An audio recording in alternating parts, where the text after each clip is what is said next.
Mashindano haya ya mwaka huu yamekuwa ni ya kipekee kwa sababu tuna watu ambao ni maarufu duniani wapo katika ukumbi huu wa Minaki. Hongera sana mheshimiwa kwa kukaa na watu vizuri, lakini kwa kutuletea watu wakubwa, watu maarufu, watu mashuhuri, lakini pia kuna viongozi wengi mbalimbali. Kuna mfanyakazi wa FCC, huyu yuko katika ofisi ya FCC, anatokea Dodoma lakini yuko hapa. Lakini kuna viongozi, mkurugenzi kutoka shule ya Hijra, kutoka Yombo Vituka yuko hapa, na wengine Dodole, mkurugenzi wa Salahuddin Othman Tararuka yuko hapa. Wakina mama wajua kita wako hapa. Kwa hiyo tunaye Sheikh Mtupa ambaye ndio mwenyeji wetu sasa kama Sheikh wa mkoa akiambatana na Sheikh wa wilaya. Lakini kuna vigogo nimevitaja mwisho hivi ufahamu. Kuna Sheikh Othman Kaporo ambaye anaandaa mashindano ya dunia, tuzo za kimataifa. Yupo hapo kulia kwako namuona katulia. Lakini yupo Sheikh maarufu muhadhiri wa kimataifa Sheikh Nuruddin Kishki ambaye naye anaandaa mashindano ya dunia ya mabara yote kama tulivyoona kwa Mkapa. Na Sheikh Othman Kaporo mashindano ya dunia kama tulivyoona kwa Mkapa.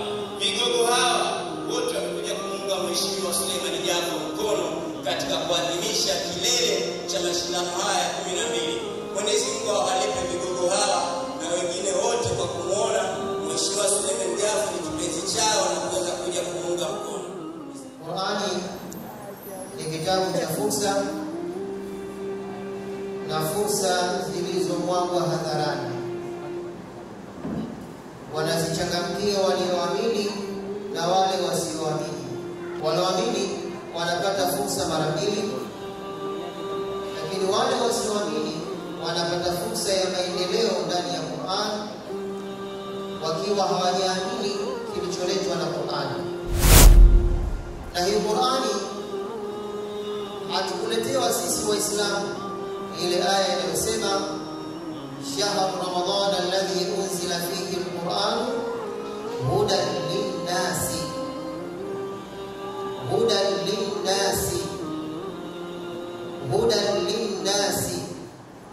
Mwezi wa Ramadhani umeshushwa Qur'ani ukiwa ni mwongozo kwa watu. Mungu akusema hudan lilmu'minina au hudan lilmuslimina, hudan lin-nasi. Sasa kuna watu wanaondoka na kijiji cha fursa za maendeleo yaliyo ndani ya Qur'an. Hii ni kuonesha kwamba jambo hili la kuhifadhisha Qur'an, jambo hili la kusoma Qur'an, kilele chake ni kupata maendeleo ya kidunia. Lakini kikubwa zaidi, Waislamu tuikamate dunia kupitia kusoma Qur'an. Na Mwenyezi Mungu tunamuomba atuwezeshe baada ya kuhifadhi Qur'an na kuisoma na kuisomesha Qur'an, tuweze kuzipata zile fursa zinazoelezwa ndani ya Qur'ani ili tuikamate dunia, tuikamate Tanzania kupitia Qur'an. Tumefika mahala sisi wenyewe fursa ya Qur'ani tumeiacha, wanakuja ndoto kusomesha Qur'an. Na kuna watu Mwenyezi Mungu kawaumba yale makabila yao hayaruhusu herufi nyingine kuingia. Kawaumba namna hiyo watu wa magharibi, West Africa kule, Ghana, Gambia, Chad. Hawa watu kwenye mitihani ya Qur'ani tuliposoma nao wanamfuata mwalimu, anamwambia bwana, mimi naomba maksi za kufaulu tu. Sheikh, naomba maksi za kufaulu tu, lakini ukitaka unidhibiti mimi utanifelisha. Sema mwaka jana narudia, mkoa wa Pwani ni mkoa wa Qur'an. Pwani, Tanga, Dar es Salaam, Zanzibar, hii yote ni miji ya pwani. Akikutoa mtu anainanga Qur'ani, anaisigina Qur'ani, ni aibu kwa mabwana wakubwa waliopita. Swali mtume. Sidhani kama kuna taifa hapa duniani lililokuwa na umuhimu na masuala ya mashindano ya Qur'ani kama taifa letu. Mheshimiwa Jafo, ukimwona mtu yoyote anajihusisha na kitabu hicho, huo ni uteuzi kutoka kwa Allah. Si kila mtu anaweza kujihusisha. Sasa leo kumkuta mtu ndani ya mkoa wa Pwani asome Qur'ani kwa fasaha, au tunamleta mdogo ndani ya Qur'ani, ni haramu kumleta mwalimu mdogo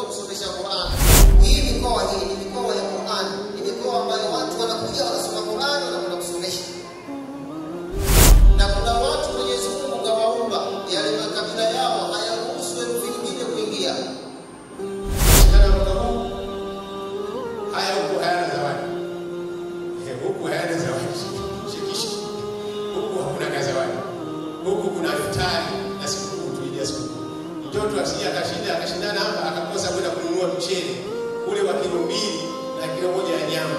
Ndio mashindano ya huko.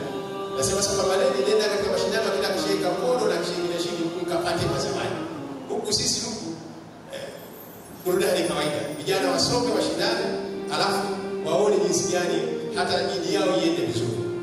Qur'ani tukufu ni kitabu chenye kushindaniwa kama mwenyewe alivyosema katika sura Al-Fatih, thumma awrathna al-kitaba alladhina istafayna min ibadina, kisha tukawarithisha kitabu. Unaja kukumbuka historia, kwa sababu katika historia kuna vitu vingi. Wallahi wakati ya mambo haya yanaanza sisi kuyadiriki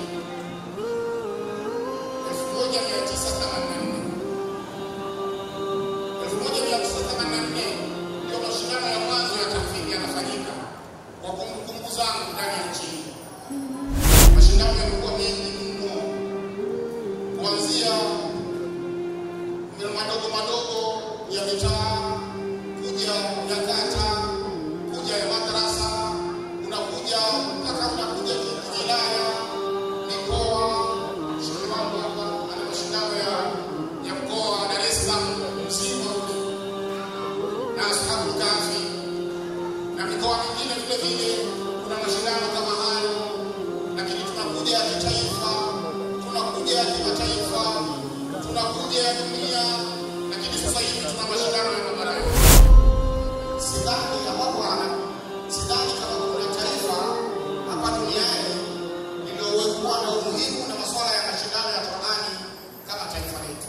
Na hata katika musabaka na katika mambo haya ya mukabala shakhsia, wanafunzi wanaokwenda Madina tokea kipindi hicho cha kila Sheikh Jumapoli, kila Sheikh Tawabani mpaka hivi sasa, mimi nimesoma Libya, mwanafunzi anayetoka Tanzania hafanyiki interview katika masuala ya Qur'an.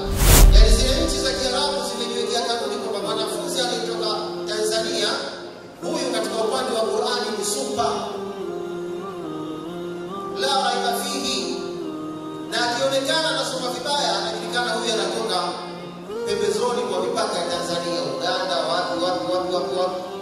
Hii ndio sifa yetu. Kwa hivyo ninawaomba sana walimu wa Qur'ani, jitahidini kujifunza hukumu za Qur'ani, na kila madrasa iwe na kitivo cha kuhifadhisha Qur'ani. Na mwakani biidhnillah taala mashindano haya na kuahidi Sheikh Jafo, kata zote za wilaya ya Kisarawe zitashiriki. Nimekuja na zawadi kidogo mheshimiwa waziri.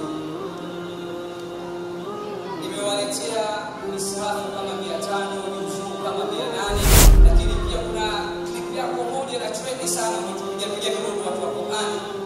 Lakini vijana wangu watemeke wakakujibu. Akana Sheikh tunamjibu mheshimiwa Jafo. Kama tunamjibu vipi? Al-Hikma Foundation haijawahi kuwasahau walimu wa Qur'ani. Kwa tunawapa zawadi miaka yote. Wakafiatua clip moja na trend tukiwa tunatoa zawadi kwa walimu wa Qur'ani. Katika kuunga mkono kauli yako ile, kwa sababu tunakupenda, tunakuheshimu, ninaacha milioni 1 hapa kwa ajili ya walimu wa Qur'ani. Mashindano ya mwaka huu haya huko hayana zawadi. Huku hayana zawadi. Shikishi. Huku hakuna zawadi. Huku kuna futari na sikukuu tu ya sikukuu. Mtoto asije akashindana hapa akakosa kwenda kununua mchele ule wa kilo 2 na kilo 1 ya nyama. Ndio mashindano ya huko. Nasema sasa Malindi nenda katika mashindano kila kishika kodo na kishika shilingi mkapate mazawadi. Huku sisi huku burudani kawaida. Vijana wasome washindane, alafu waone jinsi gani hata jiji yao iende vizuri. Walimu wetu wale wote ambao wameshiriki, tunaambiwa kuna walimu 32 kutoka ile mashindano ya mwanzo mpaka hapa, ambao wataalamu wanatuambia kwamba kila mwalimu atapata shilingi 100,000 kama ni hela ya sikukuu, mwalimu asitoke mkavu. Kwa walimu wote wa 32 kila mwalimu atapata shilingi 100,000 kwa kadri waandaye mwalimu 100. Kwa hiyo ukiweka na kile kichungi cha kishiki, ina maana sasa mambo yanakuwa mazuri zaidi. Imani yetu kwamba vijana wetu wataendelea kushindana, lakini vijana watakuwa kwa kujua makusudio ya kitabu hichi maana yake ni nini.